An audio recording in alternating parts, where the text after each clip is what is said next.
Students, ये आपकी business studies की क्लास है और आज मैं क्लास 12 का एक चैप्टर जो कि पार्ट 1 में सेकंड चैप्टर है आपका प्रिंसिपल ऑफ बिजनेस मैनेजमेंट, वहाँ से एक बहुत ही इंपॉर्टेंट टॉपिक लेकर आया हूँ आप लोगों के लिए, फ्यूल्स प्रिंसिपल ऑफ मैनेजमेंट। यहाँ हम लोग बात करेंगे फ्यूल्स के प्रिंसिपल की, क्योंकि फ्यूल्स ने जो 14 प्रिंसिपल दिए हैं मैनेजमेंट के लिए, बहुत ही इंपॉर्टेंट प्रिंसिपल है। जहाँ तक फ्यूल के इंट्रोडक्शन का सवाल है वो मैं आप लोगों को पहले ही करा चुका हूँ।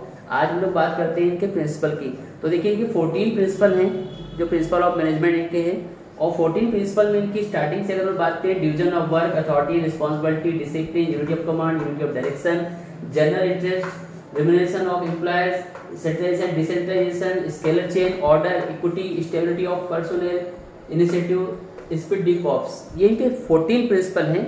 Okay, let us come to deep. अब हम लोग इनके अंदर बीच बीच में बात करते हैं कि अंदर से इनको समझाते हैं क्या है डिवीजन ऑफ वर्क का मतलब क्या है। देखिए, ऑर्गेनाइजेशन जब बनती है तो सबसे जरूरी क्या होता है, जो जिस काम के काबिल है उसको वो काम देना बहुत जरूरी होता है। ठीक है, तो डिवीजन ऑफ वर्क आपको ये प्रिंसिपल समझाता है कि पहले हमें काम को डिवाइड करना चाहिए, और जब काम डिवाइड हो जाता है तब हमें सबकी रिस्पॉन्सिबिलिटी तय कर दीजिए कौन किस काम को करेगा। मतलब सिंपल है कि किसी भी ऑब्जेक्ट को पूरा करने से पहले मैनेजर के लिए जरूरी है कि वो डिवीजन ऑफ वर्क करे। अथॉरिटी एंड रिस्पॉन्सिबिलिटी, ये प्रिंसिपल क्या कहता है, देखो डिवीजन ऑफ वर्क के बाद किसी न किसी को तो आप काम करने के लिए अथॉरिटी रिस्पॉन्सिबिलिटी दोगे ही दोगे, ठीक है, लेकिन रिस्पॉन्सिबिलिटी जब दी जाती है तो थोड़ी बहुत अधिकार देने जरूरी है।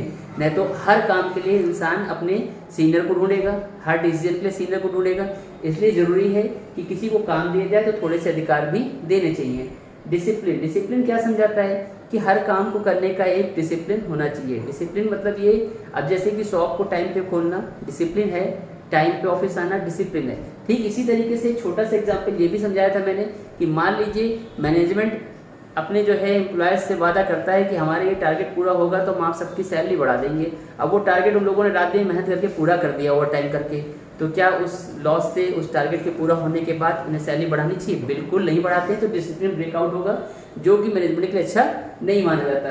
यूनिटी ऑफ कमांड क्या कहता है? यूनिटी ऑफ कमांड ये कहता है, देखिए आपको पता होगा कि ऑर्डर देना एक जरूरी काम है मैनेजमेंट में, और ये सच भी है, लेकिन ऑर्डर देने का तरीका कैसा होना चाहिए? जो लोग कमांड देते हैं, ठीक है, क्या एक एम्प्लॉयज को, एक ग्रुप ऑफ पर्सन्स को कई सारे लोग ऑर्डर देंगे तो वो किसी काम को टाइम पे पूरा कर सकेंगे? नहीं कर सकेंगे। तो ये बहुत जरूरी है कि उनको जब ऑर्डर दिया जाए तो एक ही अथॉरिटी से कमांड मिलना चाहिए, ताकि एम्प्लॉय का जो ग्रुप है या जो इंडिविजुअल एम्प्लॉय है वो कभी कंफ्यूज ना हो कि हमें किसका ऑर्डर मानना है किसका नहीं मानना है। ठीक है, हो सके तो अथॉरिटी एक ही होनी चाहिए जो कमांड दे रही है।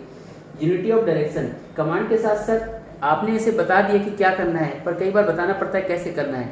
अब कैसे करना है, डायरेक्शन देने वाले लोग, फिर डायरेक्शन देने वाला भी जो है सिस्टम ये होना चाहिए कि जैसे एक ग्रुप ऑफ टीम है वो काम कर रही है तो उसको एक ही जगह से उनको डायरेक्शन मिलना चाहिए। ठीक है, लाइक तुम अपनी क्लास की बात ले लो, हमने तुम्हारी पूरी क्लास को एक काम दे दिया मान लो, ठीक है, तो क्या डायरेक्शन देने के लिए 4-5 टीचरों को लगाएंगे? एक को लगाना बेटर रहेगा। तो इसी तरीके से होता है कि काम के लिए डायरेक्शन देने के लिए भी एक अथॉरिटी होनी चाहिए, एक जगह से डायरेक्शन मिलना चाहिए। ठीक है, अब बात करते हैं जनरल इंटरेस्ट की। जनरल इंटरेस्ट प्रिंसिपल ये कहता है कि जब आपका मैनेजर आपको काम देता है, आपसे काम लेता है, आपके ऊपर अथॉरिटी पे बैठा हुआ है वो, तो कहीं ना कहीं उसको अपने हित के लिए नहीं बल्कि जनरल इंटरेस्ट के लिए काम करना चाहिए, पर्सनल इंटरेस्ट के लिए काम नहीं करना चाहिए। होता ये है कि कुछ लोग ऐसा कर देते हैं कि वो अपना प्रॉफिट कर लेते हैं और अपनी फर्म का नुकसान करा देते हैं, अपने एम्प्लॉयज का नुकसान करा देते हैं। एक मैनेजर की सोशल रिस्पॉन्सिबिलिटी है, फर्म के प्रति रिस्पॉन्सिबिलिटी है, ऑनर के प्रति रिस्पॉन्सिबिलिटी है ना, तो उसकी ड्यूटी क्या बनती है? उसकी ड्यूटी बनती है कि वो जनरल इंटरेस्ट के लिए काम करे, ना कि पर्सनल इंटरेस्ट के लिए। रेम्युनरेशन ऑफ एम्प्लॉयज ये कहता है कि देखो जब काम लिया जाता है तो उनको अच्छी सैलरी भी मिलनी चाहिए, तो मैनेजर की ड्यूटी कर्तव्य होती है कि वो अपने एम्प्लॉयज की अच्छी सैलरी का अरेंजमेंट भी करे। अगर मैनेजमेंट ऐसा नहीं करता है तो जो एम्प्लॉयज से आपने काम लिया है वो मन से काम नहीं करेंगे, उन्हें अच्छी अपॉर्चुनिटी मिलेगी, वहाँ चले जाएंगे। तो कहने का मतलब ये है कि अगर आप अपने काम करने वालों को ही अच्छा ऑफर नहीं करोगे तो वो आपके साथ काम नहीं कर पाएंगे। तो ये प्रिंसिपल कहता है कि हमेशा सैलरी, वेजेस, कमीशन पहले सेट हो जाना चाहिए, अच्छे ऑफर के साथ दी जानी चाहिए। सेंट्रलाइजेशन, डिसेंट्रलाइजेशन क्या कहता है? देखो किसी भी फर्म के अंदर, किसी भी ऑर्गेनाइजेशन के अंदर जो राइट्स होते हैं डिसीजन लेने के, वो सारे के सारे एक ही हाथ में नहीं होने चाहिए। इससे क्या होगा, छोटे से लेके बड़े से बड़े डिसीजन तक में लेट हो जाएगा समय डिसीजन लेने में। तो कहीं ना कहीं क्या करना चाहिए, इन राइट्स को थोड़ा नीचे नीचे ऑफिसर पोस्ट के हिसाब से बांट देना चाहिए। जैसे जैसे स्केल पे हमारी पोस्ट बढ़ती जाती है वैसे वैसे डिवीजन ऑफिसर के साथ इसको सेंट्रलाइज करें, नीचे बांट देना चाहिए।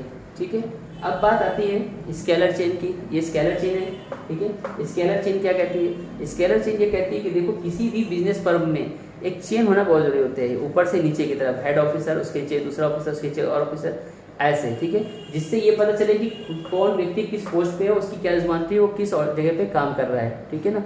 आप देखते हैं बहुत से ऑफिस में आप जाते हैं, हर काम से आपको हर ऑफिसर का काम पता चल जाता है उसकी पोस्ट सुन करके ही, ठीक है। और अगर आप किसी फर्म में काम करते हो तो बेशक आपको पता होना चाहिए कि आप जिस पोस्ट पे हो, उस जगह पे आपकी ड्यूटी क्या है। तो स्केलर चेन ये समझाती है कि एक ऐसी चेन होनी चाहिए जहाँ पे सबको अपनी रिस्पॉन्सिबिलिटी पता हो। फिर ऑर्डर का मतलब क्या होता है? ऑर्डर मतलब हर चीज़ को रखने की एक जगह होती है, ठीक है। लाइक अगर आपने वहाँ पे तय कर रखा है कि यहाँ पे टाइम मशीन लगेगी तो टाइम मशीन वहाँ पे होनी चाहिए, टाइम रिकॉर्डर। अगर आपने सोचा है कि यहाँ पर हमें प्रिंटिंग का सामान रखना तो यहाँ प्रिंटिंग का सामान होना चाहिए, यहाँ पे हमें कैलकुलेटर और अदर चीज़ें रखनी तो यहाँ पे वो चीज़, मतलब हर चीज़ एक जगह पे होनी चाहिए। ये ऑर्डर कभी टूटना नहीं चाहिए।